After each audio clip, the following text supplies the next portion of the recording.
Thanks very much, Anthony, and on behalf of Maria and myself, welcome to the next hour where we'll take you through some of what we think is really important about the violent causes of respiratory disease.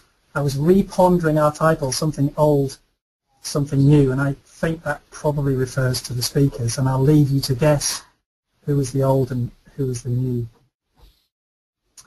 Okay, as Anthony said, we're at University of Liverpool. Some of you, I guess about a sixth or a seventh of you, will recognise this aerial photo. This is Leahurst, the field site for the University of Liverpool. We're actually talking to you now from a little office here just outside the post-mortem room. So if you hear any loud bangs, it may be the odd horse who's just gone into the PM facility. Shouldn't happen today though. Okay, we've had a long track history at Liverpool of working on infectious diseases of cats and dogs. Not just myself, but colleagues including Susan Dawson and Ros Gaskell. And it's that sort of long history that it's really nice to be able to carry on with Maria, who's the latest PhD student in the group. My personal favourite is feline calyx virus because, as Anthony said, that's what I did my PhD on, and have been working on almost consistently ever since. This has nothing to do with viruses as far as I know, but I'm pretty sure some of you will have seen it already, but it's just a cute little video which shows why working with cats can be quite fun.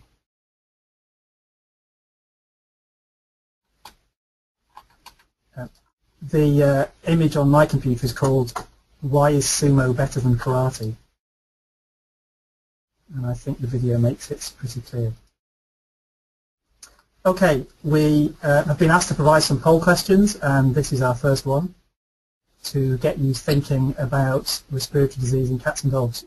A kitten comes into your clinic with purulent ocular and nasal discharges, it's sneezing, and it has conjunctivitis. The cat is lethargic and off its food. Which pathogen is most likely to be involved?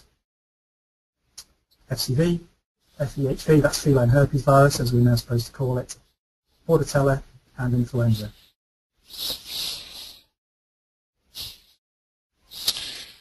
Great, we're just letting people vote on that, Alan, so we'll just give them a few seconds. Those of you who haven't voted before on these, you should just be able to click on one of the answers. There are one or two devices still that it doesn't work quite so well on, so if you're having a difficulty with that, please feel free to just put your answer in the question box, so you could just tap in there that you thought it was you know, FCV or FEHV, whichever one you think it is. But we'll just give people a couple of more seconds to decide on that. And we've got a real mixture. In fact, interestingly, I don't know whether people are voting on two there, because we seem to have got more than 100%, so it may have just been set up slightly differently than usual.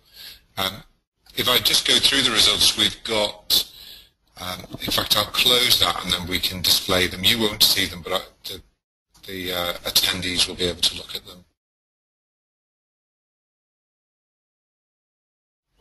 So we've got 50% say it could be FCV, 51% say it could be FEHV1, 13% saying Bordetella, and then 16% saying influenza. So I think a couple of people have voted for a couple of different things.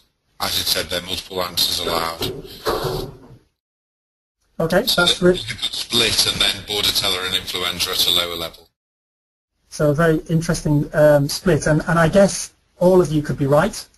It's one of those questions. None of the clinical signs are entirely pathognomonic for flu-like signs in cats, but probably the most likely at this stage would be feline herpes virus, so that would be B. So as a population, you won out. You got 51% of you opted for that option. I'll talk you through the clinical signs of FCV and FHV in a second.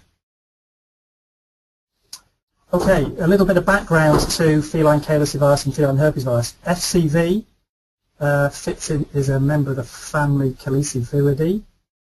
Here it is up here. A small part of this family, but a very important part of this family. I normally ask people to stick their hands up if they've ever been infected with a calicivirus, and you all should.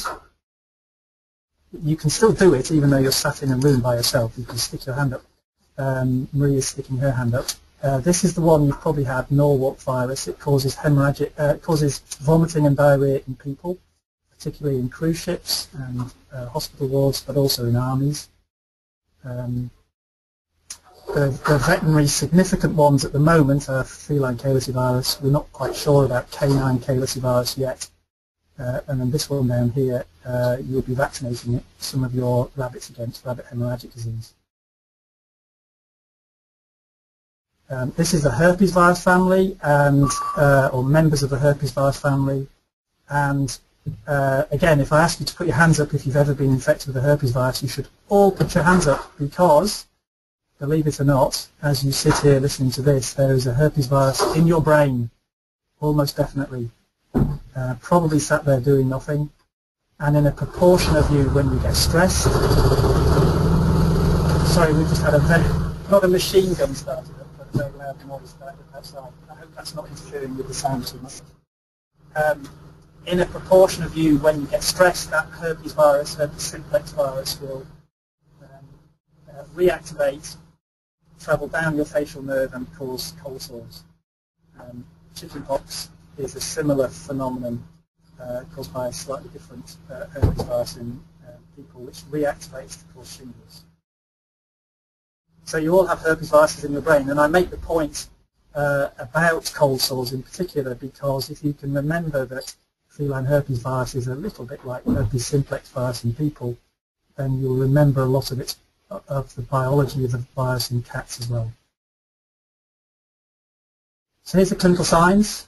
FCV, I tend to think of as being an oral pathogen sometimes as opposed to a respiratory pathogen, because we certainly know some cats infected with FCV will only develop oral ulceration. They may not show any overt respiratory clinical signs such as ocular nasal discharge and conjunctivitis.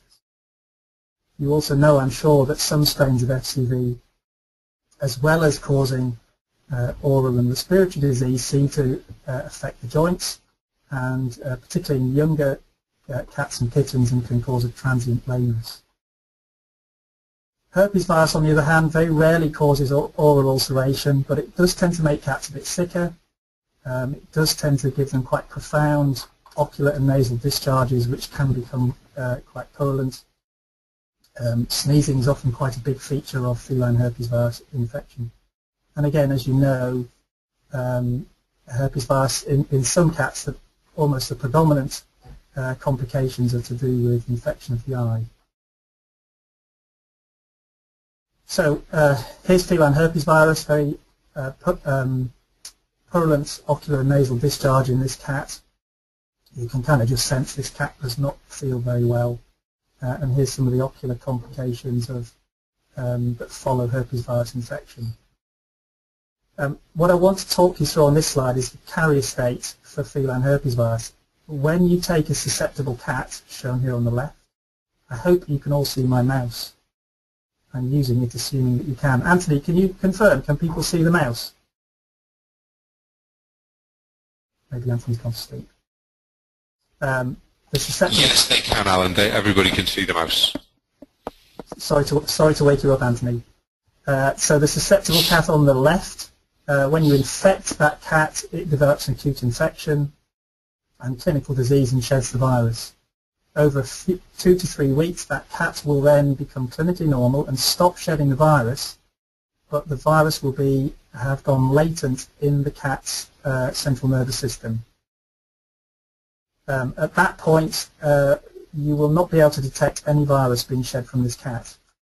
After a variable period of time, and usually following a period of stress, for example, steroid treatment, corticosteroid treatment, parturition, lactation, going into an unusual environment,